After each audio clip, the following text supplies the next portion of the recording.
Hi guys, நான் திரும்ப welcome to Arapedia. So இன்னைக்கு வந்து பாத்தீங்கன்னா நம்ம class 10 CBSE ல Maths chapter 14 அதாவது probability chapterல exercise 14.1ல 11th sum தான் பார்க்க போறோம். So வாங்க friends வீடியோக்குள்ள போலாம்.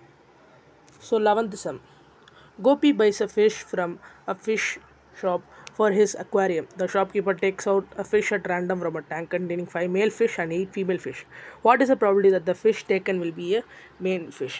So கோபி வந்து பார்த்திங்கன்னா அவர் வீட்டில் வந்து ஒரு அக்வாரியம் வச்சுருக்காரு. அதனால் வந்து பார்த்திங்கன்னா அந்த அக்வாரியம் வந்து ஏதாவது ஃபிஷ் வாங்கி போடலான்னு வந்து பார்த்தோன்னா ஒரு ஃபிஷ் கடைக்கு அதாவது ஒரு பெட் ஷாப்புக்கு போகிறாரு. அங்கே வந்து பார்த்திங்கன்னா ஒரு ஃபிஷ் வேணும்னு கேட்குறப்போ அந்த ஷாப்கீப்பர் வந்து பார்த்திங்கன்னா அவங்க ஒரு அக்வாரியமில் ஃபிஷ் வச்சுருக்காங்க.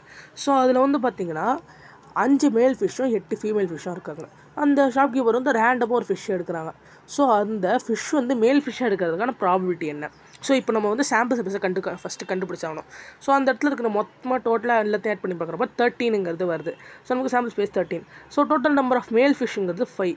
ஸோ நமக்கு வந்து பார்த்திங்கன்னா அந்த ப்ராபிலிட்டி என்னது? பி ஆஃப் ஃபேவரபிள், அதாவது பி ஆஃப் இ, அதாவது வந்து பார்த்தீங்கன்னா நமக்கு ப்ராபிலிட்டி ஆஃப் மேல் ஃபிஷ் என்னன்னு வரும் பார்த்திங்கன்னா number of favourable outcome divide by total outcome. So நமக்கு ஃபேவரபிளான அவுட்கம்ஸ் வந்து பார்த்திங்கன்னா 5, அதுவே டோட்டல் நம்பர் ஆஃப் அவுட்கம் வந்து 13. ஸோ 0.38, அதாவது 5/13 தான் வந்து பார்த்திங்கன்னா ஆன்சர். So thank you friends. இதோட கண்டினியூஷன் நம்ம அடுத்தடுத்த வீடியோவில் பார்க்கலாம். இந்த வீடியோ உங்களுக்கு பிடிச்ச லைக் ஷேர் அண்ட் கமெண்ட் பண்ணுங்கள்.